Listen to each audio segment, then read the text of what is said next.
Mambo yote yanaweza kuafikiwa, na kama ada katika awamu ya kwanza huwa ni uchambuzi wa magazeti. Mambo mengi sana nimeweza kuandalia hivi leo, na tayari kikosi changu kishaja studioni kuweza kudadisi mambo mbalimbali ambayo nagonga vichwa vya habari hasa katika magazeti yetu ya humu nchini. Victor, welcome to Tech Tuesday. Thank you.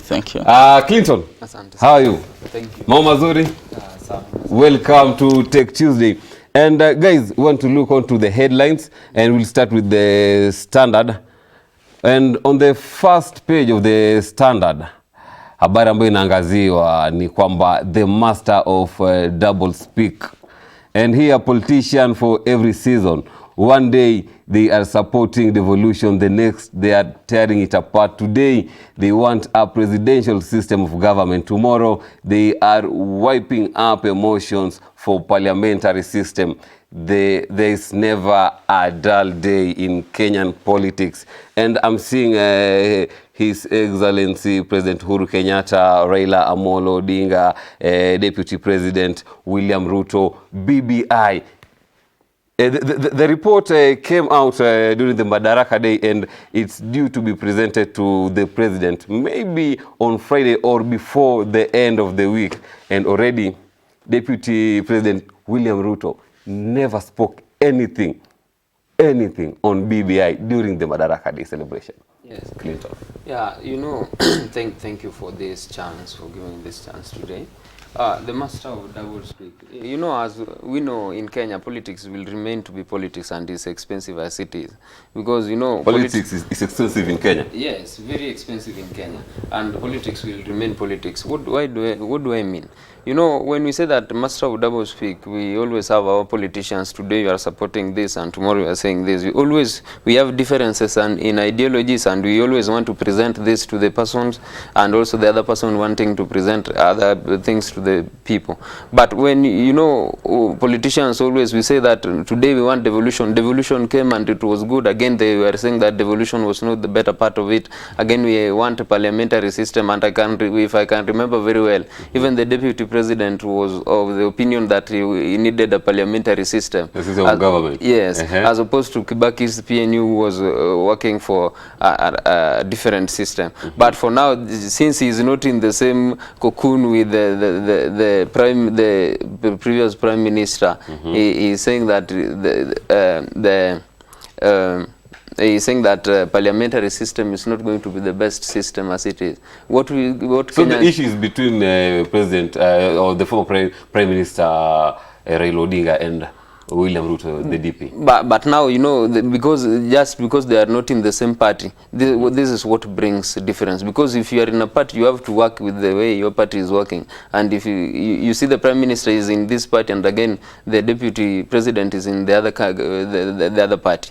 So you have to give as what your party needs, because you cannot expect the deputy president now to come from the Jubilee alliance and immediately move to the Code alliance.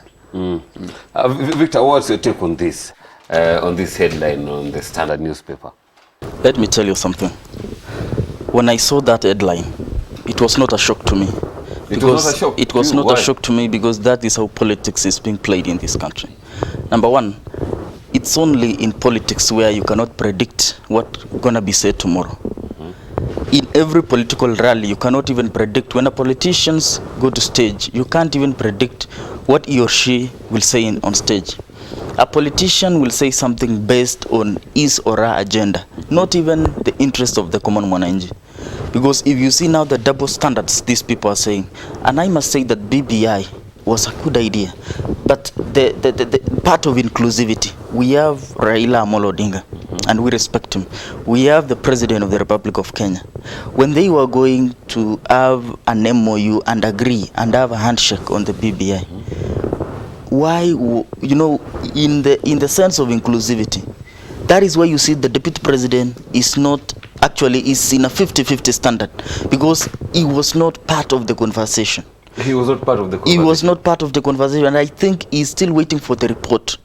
Because we have... But he never commented on anything during he never commented on anything on Mashujaa Day celebration, because I think also he's waiting on the report, because we have Kalonzo Musyoka, we have William Ruto, we have Musalia Mudavadi, we have the co-principals.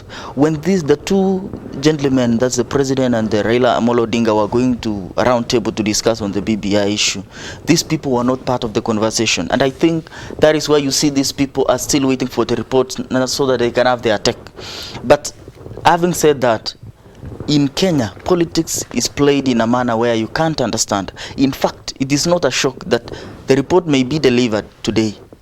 And the opinions of even the two principals may change depending on how the citizen will take the issue.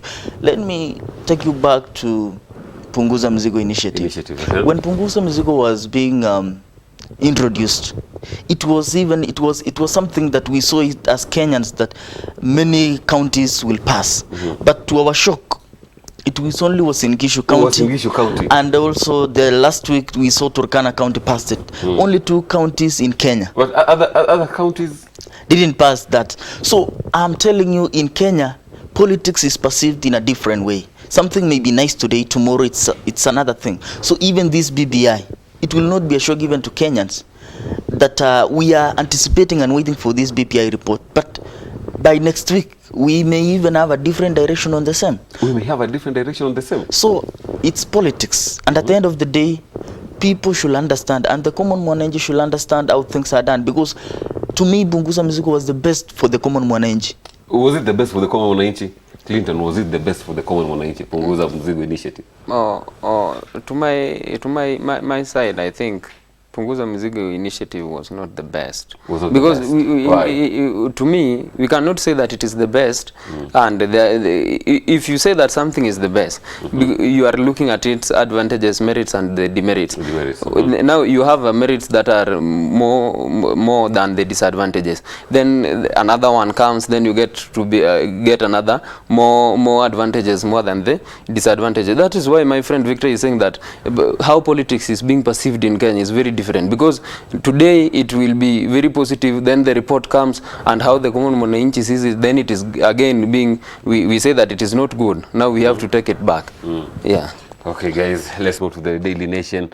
On the headline is US bars graft suspect drug lords put on notice. Going gets tough as Trump administration also puts brakes on construction of Nairobi-Mombasa Express, citing country's debt levels. So where are we heading as a country? And the US government has withheld nitasema kwa lugha ya Kiswahili kwamba kuna ujenzi ambao ulifaa kufanyika wa barabara kutoka Nairobi hadi Mombasa Expressway, but the US government wamesema kwamba they won't sponsor the construction until Kenya clears all its debts. On the point of Donald Trump, I saw that headline that Donald Trump has passed the if you are doing drugs, if your family or a member of your family is doing drug lords, if you are a drug lord, you are not allowed to access the US. Yeah, very. Even your family, even if one member of your family is doing drugs, you are not allowed to be in the US. And in the subsequent report, we have seen that the US doesn't now sponsor now the Mombasa this route. Mombasa Express. Let me tell you something. Donald Trump is one of the presidents in the history of America. He's one of the person who can wake up and make decisions on issues he doesn't consult. I'm sorry to say this, but he's one of the presidents in the history that he can even make decision on even Twitter. We have seen him making decision even on Twitter every morning he wakes up. So he's one of the people without consulting anyone. He's one of the people who doesn't take his consultants and also advisors seriously. Because if you wake up and say that you cannot sponsor maybe a project in a certain country because of the debt, let me tell you, every country has been operating on loans. Even these developed countries, for them to they do borrow. For them even to be at the level they are today. In fact, I was reading a paper, and there is a time Singapore in the early 90s, they were borrowing even from Kenya. And now, because Kenya is borrowing from the US, doesn't mean that we are that much poor. It is because of the projects that need to be sponsored. But if Donald Trump is saying that he doesn't come in and sponsor these projects, yes, well, it is his opinion. But I think maybe Donald Trump has got his own opinions and his own ideologies based on these projects. Because one, we have seen him in several locations terming Kenya as a country which maybe their leaders are not performing well. So he has been having that black ideology of Africa and Kenya as a whole. So I think it is not even something that scares even people, because he has been having misconceptions about our country. Even if I've seen that headline that he is barring every person. Maybe we are from one family and you are doing drugs. So I am your brother, and I will be barred from going to the US. That simply means it's not fair. It's not fair, and this simply means that this person is not even doesn't even want most people, or rather Kenyans, accessing his country. Because if you analyze that ruling, or if you analyze that idea, it is not something. It is not a substantial. It's not a substantial idea to bar everyone. Because if I am your cousin, if you are doing drugs, and I'm not doing drugs, why should I be barred from accessing the US? Maybe we are from one family, but we don't relate in any issue. We don't even correlate. Maybe even I don't have an idea that you are a drug trafficker. Maybe I'm going there to do my education, or even to better my profession, and I'm barred from going there. So I think because of your brother, because of my brother or my cousin, or rather my grandfather. So that ideology was not. It is not a substantial idea, you know. So I think Donald Trump must analyze, and rather must come up with things that even is a substantial measure to curb this issue, rather than waking up and, you know, my brother. Clinton, do you have something to add? Yes, I have something to add. I think the US is, I'm sorry to say this, but is at least suffering from superiority complex, because they are just a superpower country. Now they think they can, the president thinks they can do anything that is going to happen in the world. But again, if you see that Donald Trump is now refusing to give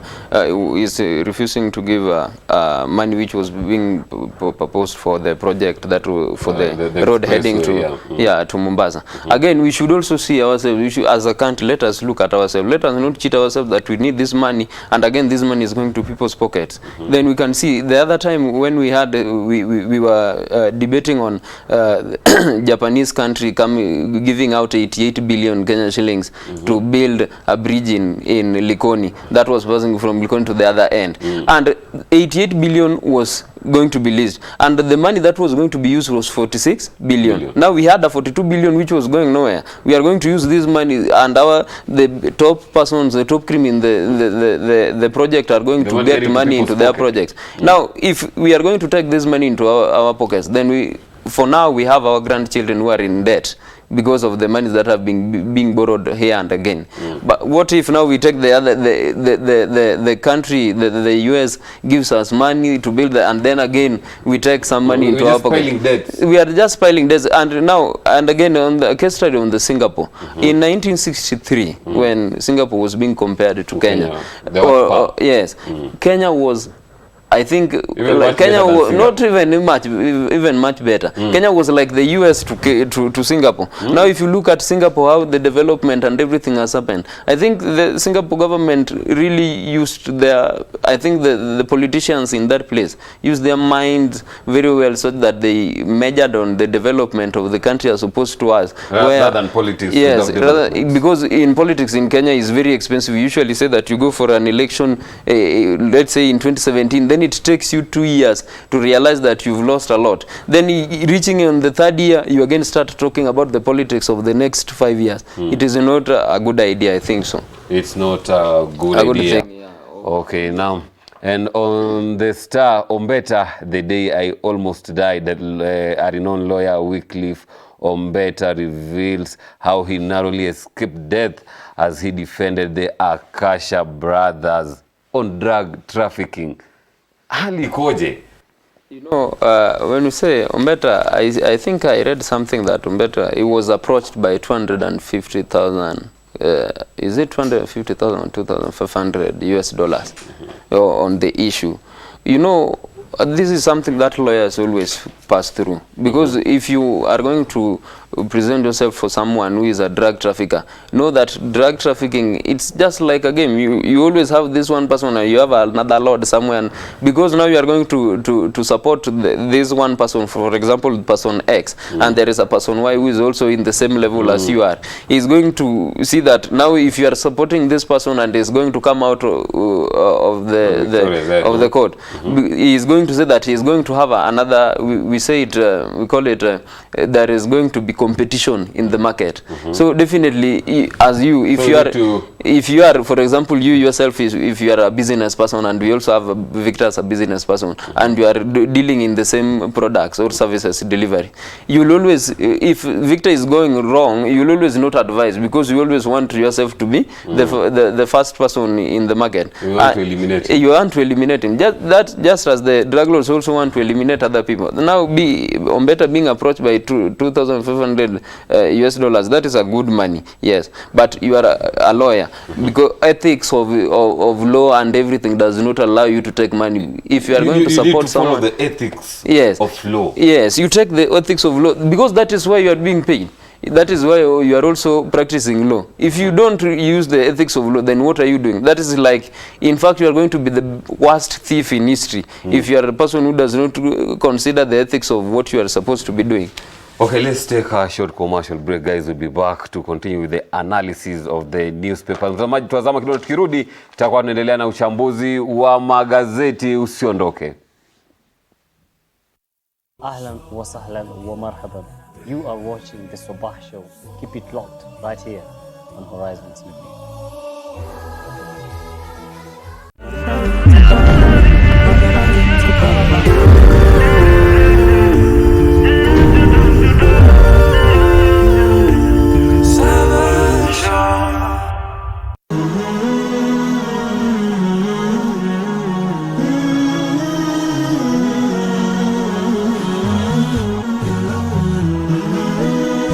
Horizon TV, the beacon for the nation. On the next episode, wadhamini kwa chingine kwa ambacho kitakidhi ile deni, isiate kukidhiwa deni kwa kuwa pesa ziko mbali, haukutukuliwa kwamba kuwa ni udhuru, kwa sababu umuhimu mkubwa kwanza ni kulipiwa deni maiti kabla kuzikwa.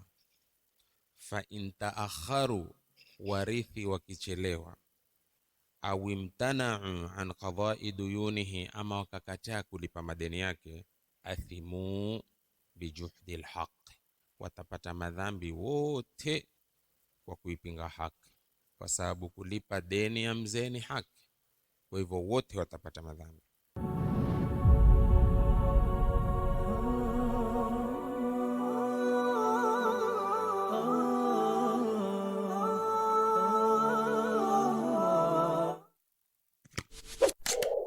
Is investing money in different companies like Coca-Cola, Nestle, etc. for profit and loss permissible or not? The one asking the question, brother or sister, I advise you not to invest in such companies. First and foremost, because by and large, these companies do invest and deal in haram. And it's not accepted to deal in a company that is dealing with haram. So my advice to you, and what the scholars, by and large, the mainstream of the scholars advises, it's not permissible for us to invest in such companies. And Allah subhanahu wa ta'ala knows best.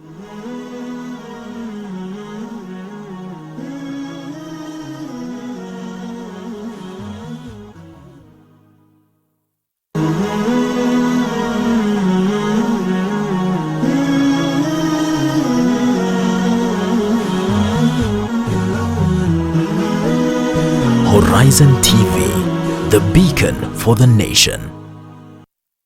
Ahlan wa sahlan wa marhaban. You are watching the Sabah Show. Keep it locked right here on Horizon TV.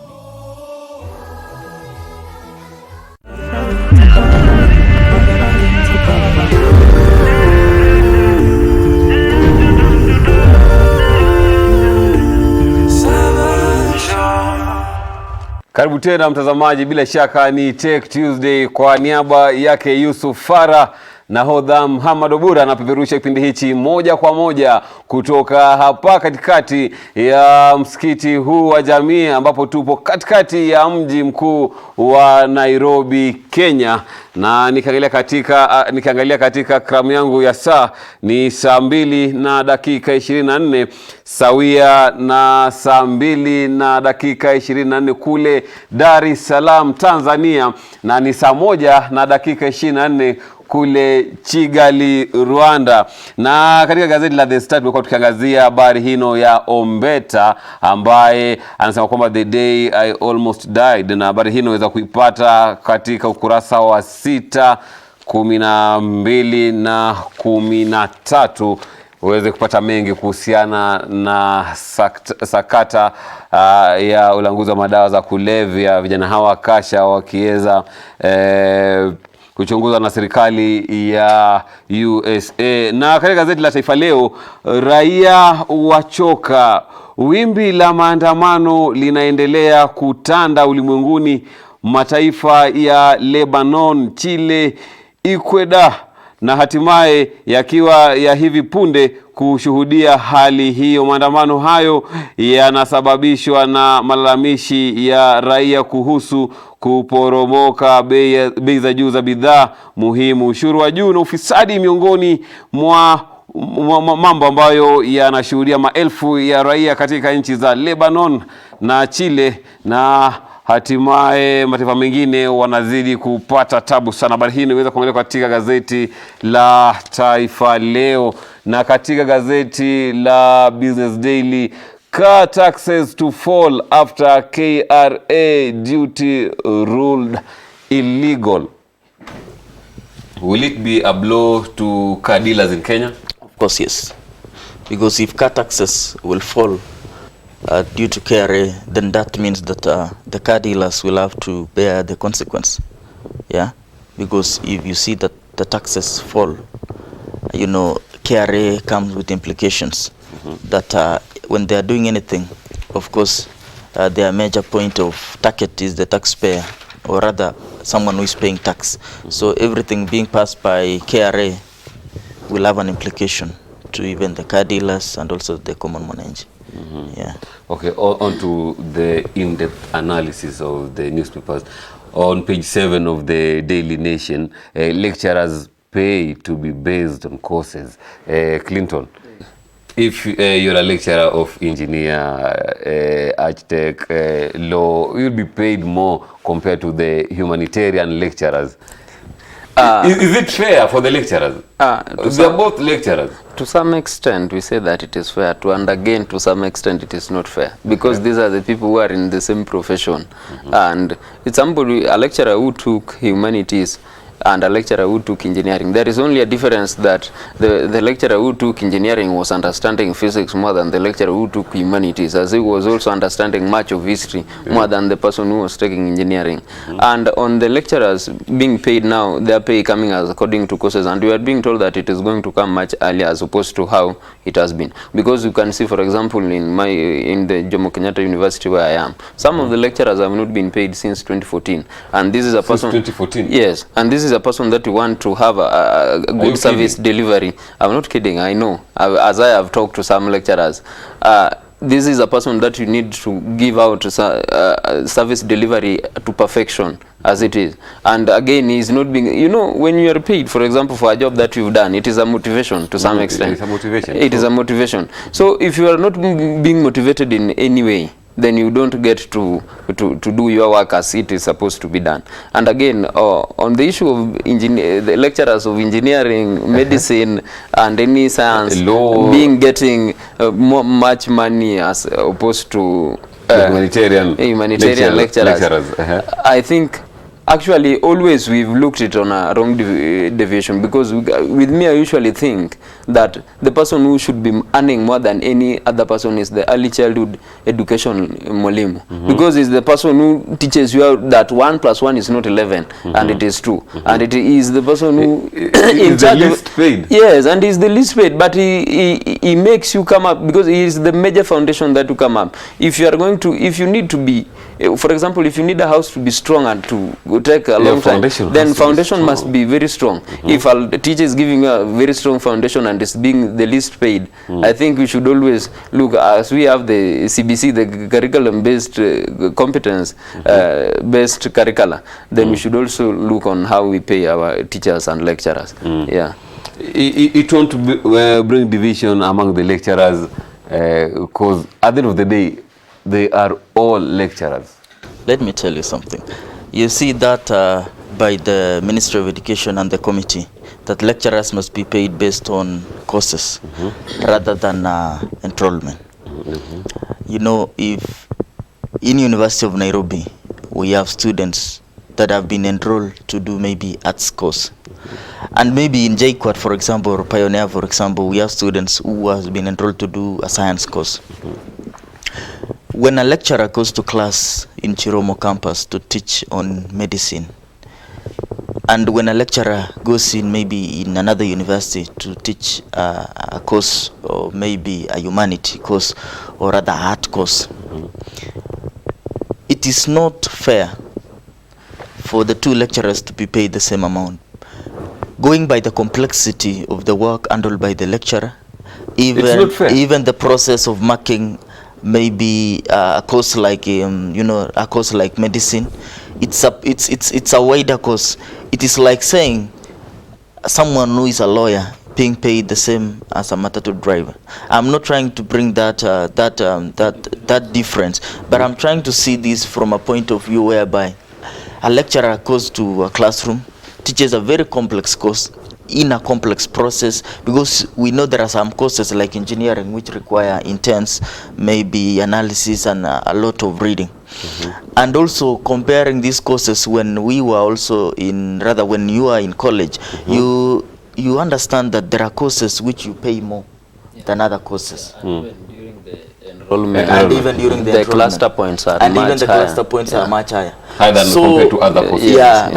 You know, so someone who is doing medicine, you will understand that this same person, the cluster points also are, the qualifications, and rather every step of his studies is much higher than the other person. And you know, in education sector, education is the only thing where you cannot compromise. I beg to agree with my brother that a nursery teacher should be paid much, but you know, in education, it is a chain whereby from the lower level to higher level, it is a standard that has been paid. When it is more complex, hata kama ni kwenda darasa kwa 1 minute and then you are teaching a complex course, you know, even consultancy, you are being paid even much more than even someone who can spend even a whole time in classroom. So I think in education, it is like a chain of command.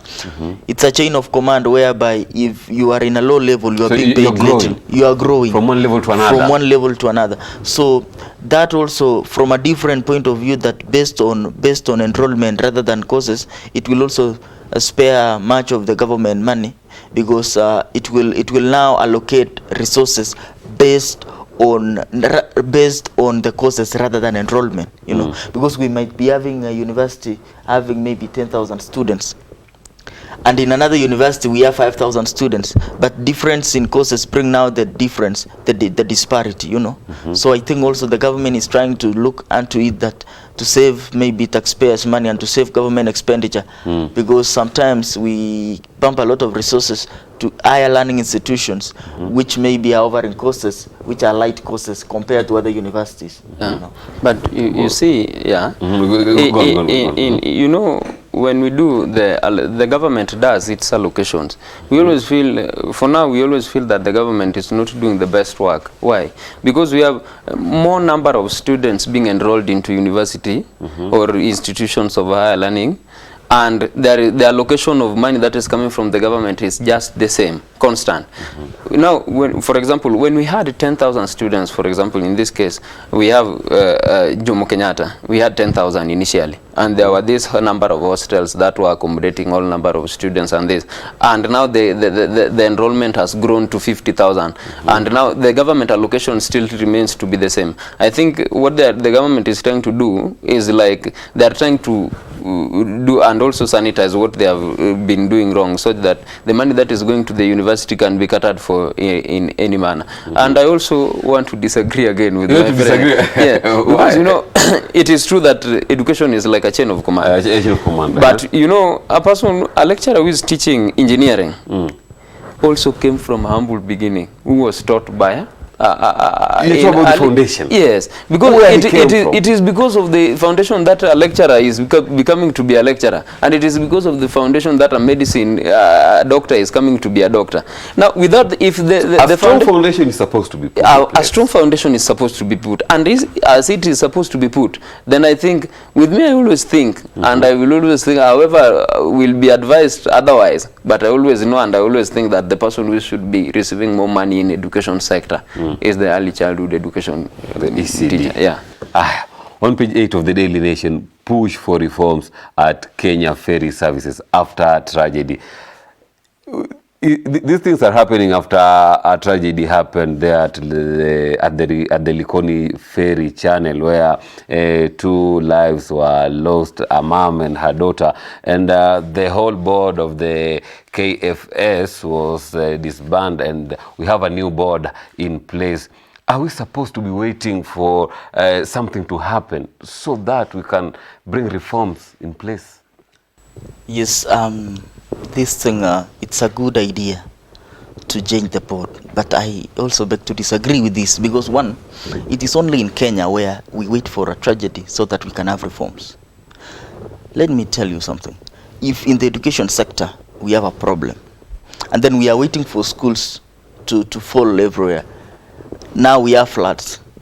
We are waiting for floods to swipe people, for people to die, and then we bring reforms in the sectors dealing with calamities and maybe emergencies in Kenya.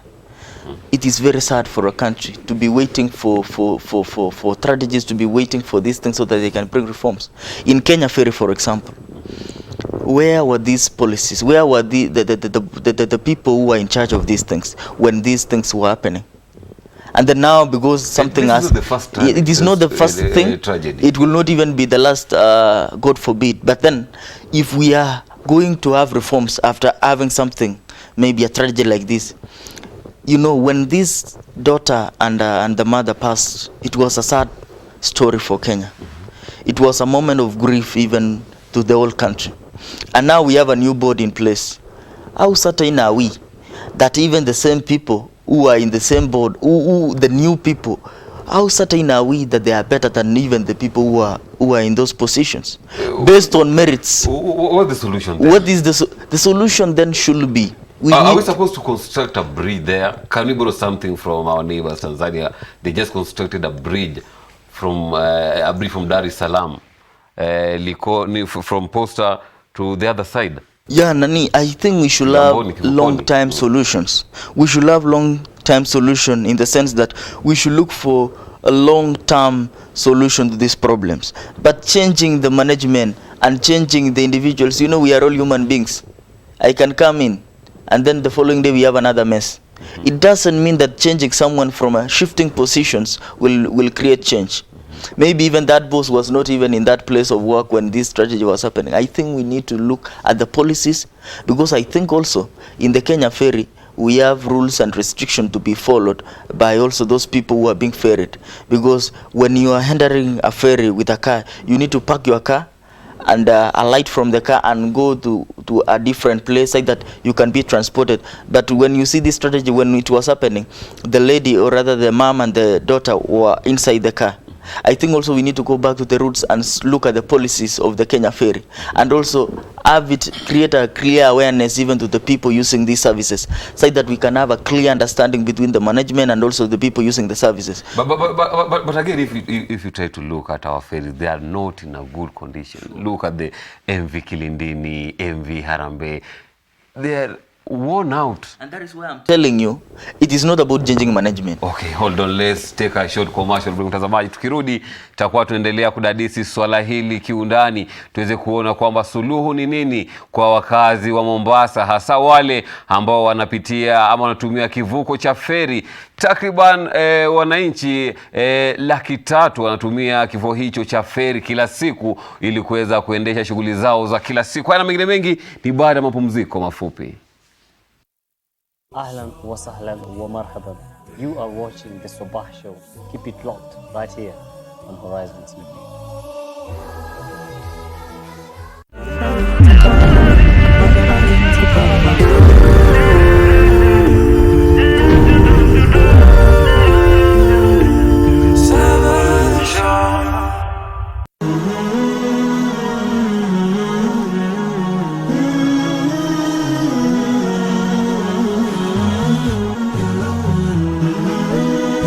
Horizon TV, the beacon for the nation.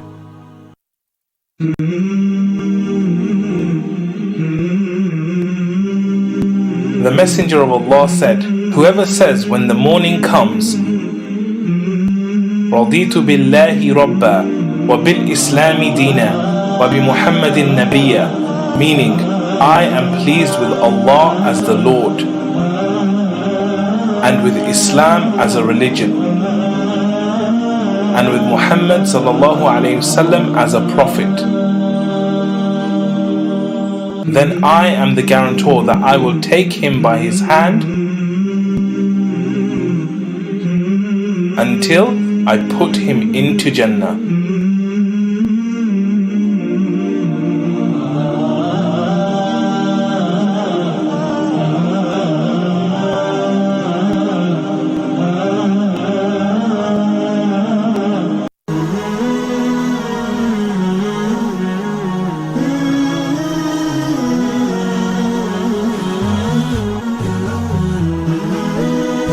Horizon TV, the beacon for the nation.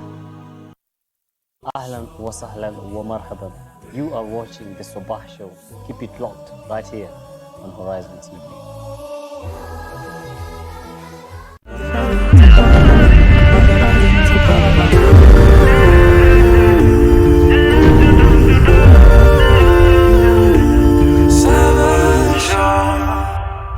Jamaa fulani aliniuliza, nahodha, mbona wapenda kusema kwamba ukimwona chura na rukaruka ndio kwamba fanyi mazoezi, ndio maumbile yake? Mbona penda kusema hivyo? Kaambia ni kazi yake Mwenyezi Mungu, na kazi ya Mwenyezi Mungu haina pingamizi, waiache hivyo hivyo. Now guys, back to business. Push for reforms at KFS after tragedy. What is the solution? Building a bridge? Just as my friend has said, we always need permanent solutions in some issues. Because it is only in Kenya, as we always say that Kenya si hami, it is only in Kenya that we always have reforms. In fact, after every tragedy, then we must have a reform. You saw last time when we had a tragedy at Dagoretti, where school, the school corruption and many private schools yes, closed. Yeah, and you see now after that tragedy is when schools are being closed. And you always know, according to the rules of the government and according to the constitution, that we always have at least a school that is supposed to have 800 pupils should have at least 30 toilets. And in that case, when you looked at the tragedy in that school, the case study on that school, we had only two toilets, one for the ladies and one for the gents. And now we have a tragedy in Likoni, and then we say that we are sanitizing the union. While you know, it is just as Uburo, for example, while you are in a position as a managing director, there are those things. A tragedy, there's those things that you cannot contain. For example, when the vehicle rolled into water, we cannot say that it is the problem of, do you want to say that the person who was in the driver's seat was driving towards the water? It was not something that was not happening. But again, when we say that we should have reforms under our ferries, I think they are even past manufacturing manufacturer's report of expiry, because we use a lot. They are in a pathetic state. Yes, it is in a pathetic state. Sure. Yes, I think in some time back I boarded one passing through the. I think it's not MV Arambe. No, I don't know whether it is. I was in Likoni while I was using, and there is, as we were passing to the other end, there was one which stalled on the middle of the ocean because yes, it stalled and it was moving towards the ocean, and now you say that it is this thing, it is this ferry that we are going to use now and then for transportation. I think we should put some. Not that after every tragedy we have reforms. We will, even common mwananchi will be tired of the reforms.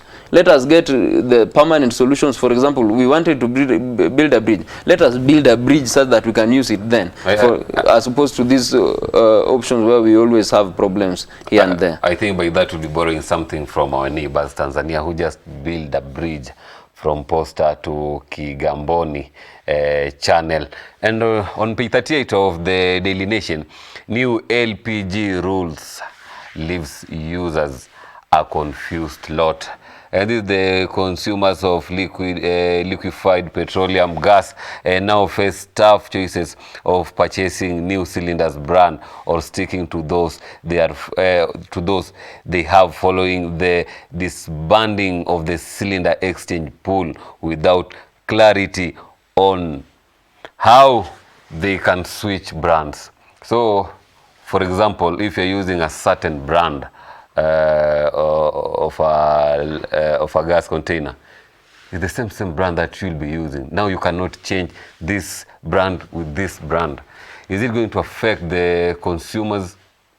If I start with you, Peter. Sure.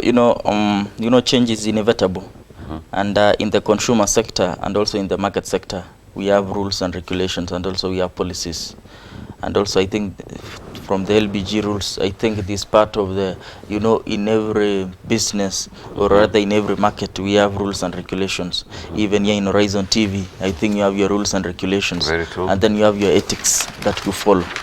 So based on this LPG rule on the consumer of the gas cylinders where you cannot switch brands, I think it is part of their regulations. Maybe they have their own reasons, and also I choose to conserve also my opinions on the same, because when you see a company releasing maybe a rule or other regulation based on, so there must be hiccups, there must be they have considered some of the things, because if I am using maybe a K-gas and then I cannot switch it with another brand, So I think also there is a factor maybe they have considered. It's like when you are using Safaricom and I'm using Airtel, there is you can't switch Airtel, so it's a different brand. So it is the terms and conditions also of the market, and that is why I'm telling you change is inevitable in some sectors. There are some things. This is the right way to go.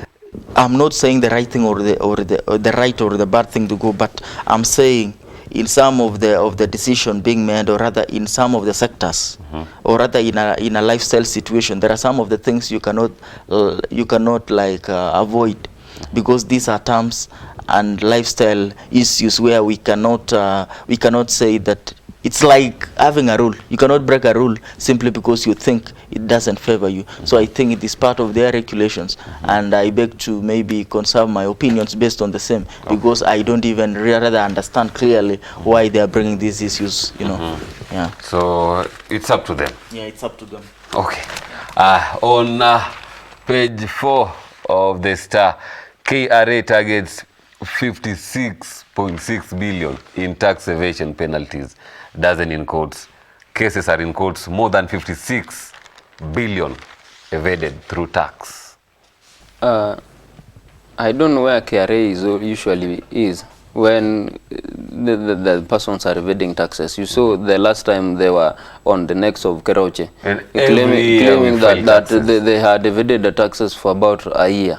Where were you in that 1 year, span of 1 year, when they were not paying their taxes? Because it is you cannot tell me it is in tax where you cannot go to the KRA and say that I'll pay my tax next month, because it is something that is being deducted directly from your pay.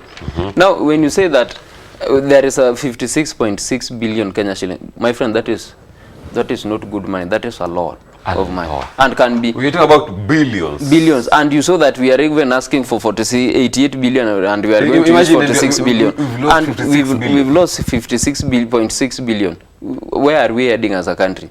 Because there are always, I think the KRA also have rules and regulations that are be followed. And if they themselves, the officials in the KRA cannot look at the regulations, then where are we heading? Because if you say that dozens are now in court, you know, it is in court where you will be bailed out, and then we say that the case will be heard in the next year or in 2030. Or in 2030. And during that duration, if you are not going to pay for if you've not been paying the taxes, definitely you will not be paying the taxes, because we will assume that we are in the court, and still we will have that. You still be evading taxes, and you still be evading taxes. If rules and regulations are there, let us use them how they are. Because if we are going to, if KRA is going to continue at this rate, we are going. In fact, in the near future, or in about 2 years, we will see hearing that we have more than 100 billion Kenya shillings tax evaded. Yes.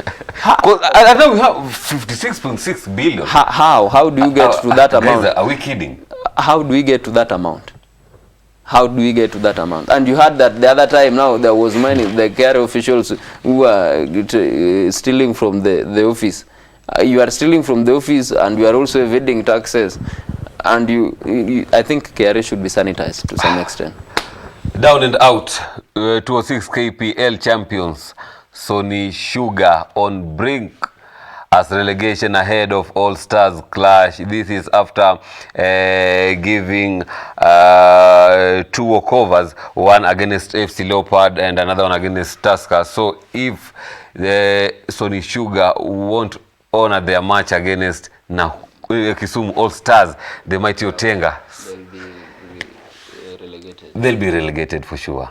Where are we heading as a country in terms of sports? And where is the cabinet secretary for sports? Because, you know, I think this one is an issue with now sponsors. Because sponsors, because the former sponsors, the sponsors of KPL, just with the deal. We know that the rules of the game is that when you lose, you fail to appear in 3 matches, then you are relegated. And we want to say that a team that is in the Premier League is now going to be relegated because of lack of sponsors. It is not an issue to debate about. We don't know, because we cannot say, you know, we are going to sponsor the team. But I think there is something that should be done. The cabinet secretary for sports should ensure that, because if we have players, these are talents that are going to be lost. You take, when we have a team that is, it's like a team that Manchester United not getting the sponsors, several leaving them, and now they have to go to a division lower than the BPL. I think there is something that should be done. The cabinet secretary for sports should ensure that there is something done on the issue of sports. Personally, I'm a player, a soccer player, playing the KUSA League, that is the Kenya University Sports Association. Failing to appear for a match, I don't think it's, because now are they going to go away? If they are going away, then we are going to say that they are unable to come from Migori County to Kisumu County for the match, and failing to appear for the match, that is a direct relegation. I think a direct relegation. Who is supposed to be blamed? Are you supposed to blame the teams? Because as long as you take your team to the top tier in the country, you're supposed to make sure that you can maintain or you can make sure that all the things that are needed for you to make sure that the team performs well are adhered to. Based on the same, let me tell you, these small teams or soccer teams in Kenya are made of young Kenyans, enthusiastic Kenyans. It's a big team. It's a big team. KPL, it's Kenya Premier League team. Playing for the Kenya Premier League. But 206 champions. But I must say that these teams are made of young Kenyans who want to nurture their talents and who want to come up. These people need support systems. One, when I am coming to play for a team, I need support systems. When we should, in the Ministry of, I think the Ministry of Sports for a long time has not been doing their work correctly. Not even in soccer alone. We have seen even in athletics, where we see our athletes going overseas to maybe maybe to perform, and they don't have the support system, they don't have the facilities. These people must be given the clear support system, they must be given services, they must be given the kits to play. You know, and I think the Ministry of Education under the new Cabinet Secretary Amina Mohamed, Minister of Sports, Minister CS of Sports, should now see onto these issues. Because one, if you fail now to appear for a match and then you are relegated, this means that these young citizens, these young Kenyans will lose their job, because that is where hapo ndio wanapata mkate yao. Kwa sababu KPL pleaded with the government to come in and at least but now sasa when they are relegated, my friend, it means that these people are losing their job, the coaches are losing. You know, even the fans themselves also will be losing in the fact that maybe even that Mama Kideri who is going there to sell even mandasis during even the game will be losing. So I think it's an whole idea of inclusivity, and also seeing to it that we support these people so that we can have a unit where they are running their services without these hiccups of maybe failing to appear simply because they don't have maybe 1 and 2, 3 issues. And we have a whole ministry on the same issue. We have a budget for this, you know. And also on sponsors, we should have also clear policies also that give also room for these clubs also to seek for funds and also to support these people, because we can have a clear and we can have a team, but they don't have those clear support system which they need also to perform, you know. And I think also it's a wake-up call even for the Ministry of Education to see unto it that they support these young Kenyans who are there to nurture their talent, the likes of the great champions even from Kenya who are playing even in the international leagues came from these grassroots, and we need to nurture the same people so that we can have even the likes of Mariga of the years to come also performing from these small groupings, you know. And do you think that we have good infrastructures in this country to promote sports generally? Absolutely no, because even in athletics, where we have our athletes performing in the whole world, they are holding world records. But in Kenya, we don't even have one stadium even for athletes. You know, what about now in soccer? We don't have. Right now, we only have one international stadium. Imagine. Kasarani. In a whole country, Kasarani. And Kasarani also, currently is not in a good state. It's not even in a good state. That means now the Ministry of... I don't even know. And I don't even understand. We have Nyayo Municipal Stadium, Mombasa, Machakos, Kisumu, Bukungu Stadium, Kipchoge Stadium, Narok Stadium. These stadiums can be renovated. Sure. You know, the government should renovate these stadiums and also be accessible for these people to use. Because one, if we have a whole ministry, you know, and we don't have, I wonder what are these people doing. In fact, it is like we are having a ministry which doesn't even operate. It operates maybe, I don't even understand. And the CS Amina Mohamed, I don't know. I think we should also, as young Kenyans, we should also champion the same, because we have been seeing leaders even running up and down for their salaries. We have been seeing doctors running down the streets. We should have the same even for our players, and we should all that solidarity for our players, that they should be supported, because one, these are people, you know, talent is a gift from God, and if we support talents, talent is the most precious and paying thing in Kenya. We have been seeing like now Kipchoge, that guy, we can't say that amesoma sana, but talent yake imemfikisha hapo. Even ako ligi nyingine, even the president honoring him, giving that that award. You know, it's talent. Now we must have support system so that we can nurture these people. Your take as we finish this, what's supposed to be done quickly in less than 15 seconds? I think you'll concur with me that talent pays more than anything in the world. Because if you see at the BPL players, the Barclays and Premier League players, somebody like Van Dijk and any other person who earns in a week, earns something that even a politician in Kenya can earn in 3 years. Now, if this is a talent, and as talent is paying, then we are destroying the talents again.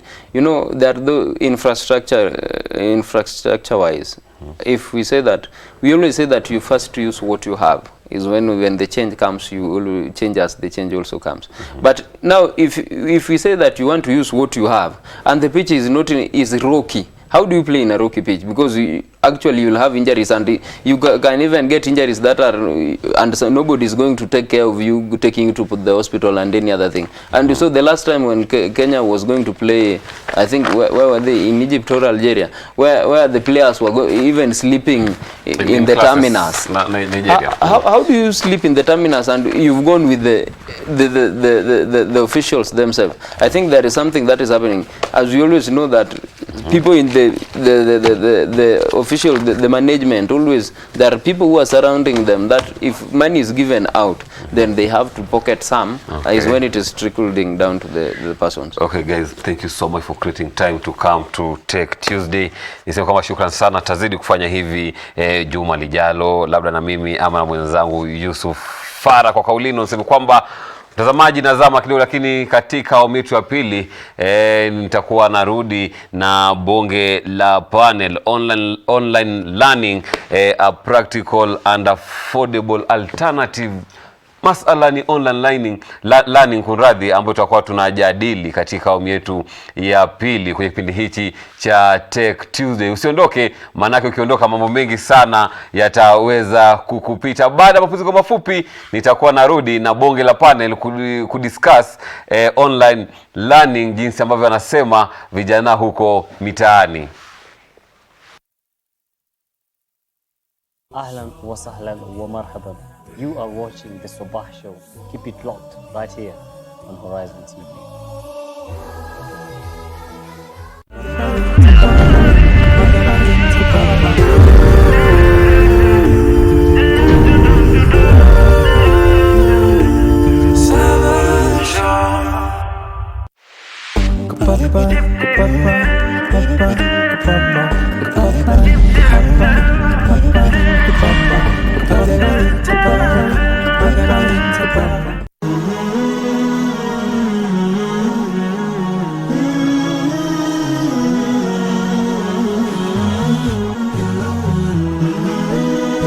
Horizon TV, the beacon